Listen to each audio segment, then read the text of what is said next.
In a garden there were almost 30 trees. 4 of them were of 2 to 3 years and the rest were of more than 10 years.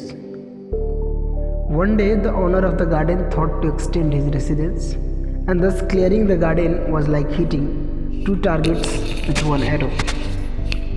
Among the trees there were 2 mango, 1 neem, and the rest were sesame and teakwood.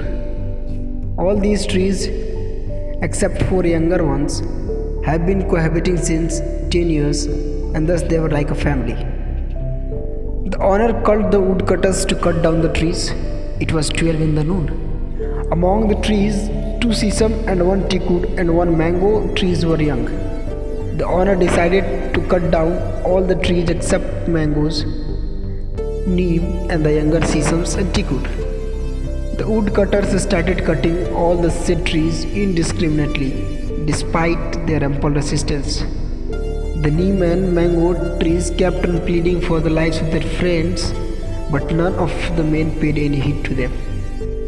The young trees in the hearts of the day were taking naps, and after 2 hours when they woke up, to the shattering of their hearts, they found the massacre of their race. To the shattering of their hearts, they found the massacre of their race. The 2 young sesames and the teakwood had lost their parents. They started putting so many queries to the neem and mango. They said, "Uncle, why didn't you stop them from killing our parents? How ruthlessly they have cut down all the parts of our parents and uncles. What were our faults that we have been made orphan?" The neem and mango didn't reply.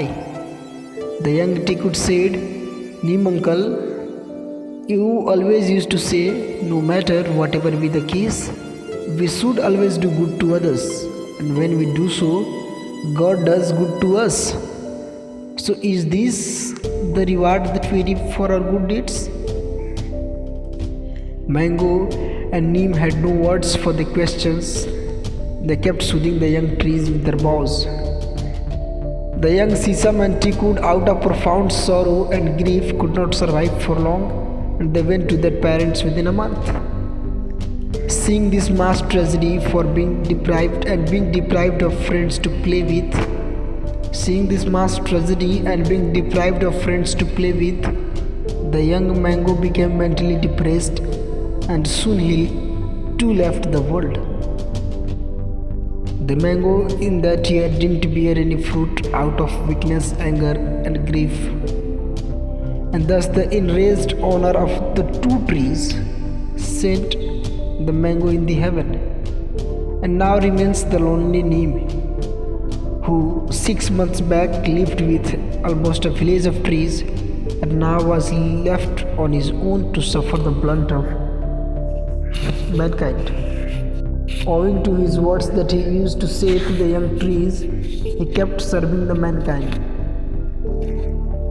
But within a year, out of mass loss of his companions, his health began to deteriorate. In addition to this, he was compelled to make more oxygen for humans than what he used to make, and thus, owing to all these miseries, he grew so feeble that one night a fiery storm uprooted it to place it along with his companions in the heaven for the service of the God.